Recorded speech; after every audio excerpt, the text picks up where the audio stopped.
সেখানে আপনি রাজনৈতিক বক্তব্য কেন দেবেন? শেখ হাসিনা সবচেয়ে বড় বেনিফিশিয়ারি ছিল বিএনপির এগেন্সটে কথা বলছে।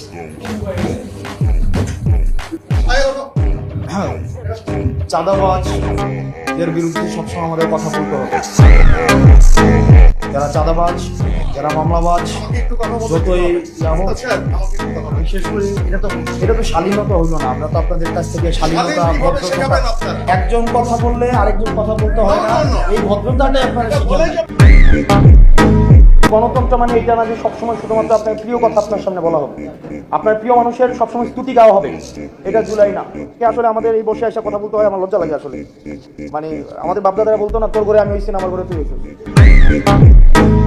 আমাকে আপনি প্রশ্ন করবেন, আপনি যতক্ষণ পর্যন্ত প্রশ্ন অব্যাহত থাকবে ততক্ষণ পর্যন্ত আপনি রাইট রেখে থাকবেন। আর যখনই আপনার প্রশ্নের পরিবর্তে শুধুমাত্র স্তুতি গাওয়া হবে, জবাবদিহিতার পরিবর্তে স্বেচ্ছাচারিতা অব্যাহত থাকবে, তখন প্রত্যেকটা মানুষ হাসিনা হবে। হাসিনা তো ব্যক্তি না, হাসিনা একটা আইডিয়া। হাসিনা কি স্তুতি ছাড়া, এখানে প্রশংসা ছাড়া কিছুই বলা যেত না। প্রেস কনফারেন্সগুলো কি হইতো? প্রত্যেকটা প্রশ্ন করা হয়তো খুশি করার জন্য, এবং একটা প্রশ্নের বিনিময়ে একটা দেশের অ্যাম্বাসি ভিজিট। আপনি রাজনীতির ঊর্ধ্বে কি?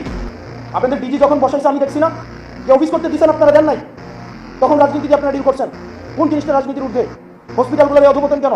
টেন্ডার বাণিজ্য হয় না, আপনি অস্বীকার করতে পারবেন। আমি আসনাদ আব্দুল্লাহ সাক্ষী, আপনাদের কোনো স্বাস্থ্যসেবার আমি 6টা মাস আমি ক্লোজলি ডিল করেছি। আপনাদের পোস্টিং প্রমোশন এগুলো রাজনৈতিকভাবে ডিল করা হয় না? আপনি বলতে পারবেন। এখন যারা ঢাকায় এসে প্রত্যেকটা দল কোনো না কোনোভাবে হচ্ছে, যারা ভালো পোস্টিংগুলো পাচ্ছে কোনো না কোনোভাবে হচ্ছে আপনার সম্ভাব্য যারা সরকারপন্থী সরকারে হবে তাদের অ্যালায়েন্স, এটাকে আপনি অস্বীকার করতে পারবেন? কোনোভাবে অস্বীকার করার সুযোগ নাই। আপনি যাই হন না কেন, যেই হন না কেন, আপনারা ভুলে যান না আপনি 5 আগস্ট পরবর্তী সময়ে কথা বলছেন।